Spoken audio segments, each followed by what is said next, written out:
In The Force Awakens, Han Solo is cornered by two criminal organizations, Kanjiklub and the Guavian Death Gang.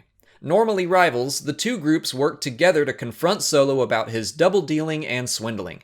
But who were these guys, and how did they come to work together? The members of Kanjiklub were originally slaves of the Hutts from the planet Nar Kanji. They rose up against their oppressors and escaped. Knowing little else, they began a life of crime. By the time of The Force Awakens, they were led by Tasu Leech. Leadership of Kanjiklub could be won by challenging the current leader to single combat. Leech was known to have defeated many of his underlings. Since the club was from humble beginnings, their weapons, armor, and equipment were cobbled together, usually by Razu Quin Fi. While we don't know exactly when they began operating, their earliest mention was in Aftermath Life Debt shortly after the Battle of Endor. The Guavian Death Gang was a more sophisticated group when compared to the Kanjiklubbers. They originated in the core worlds, but were driven out after the fall of the Empire and the rise of the New Republic. The Red Foot Soldiers received cybernetic enhancements, such as a second mechanical heart that would pump chemicals into their blood to increase speed and aggression. They were armed with the latest black market technology. The high-tech Guavians were known to be rivals of the more primitive Kanjiklub, especially after the New Republic pushed them into competing territory.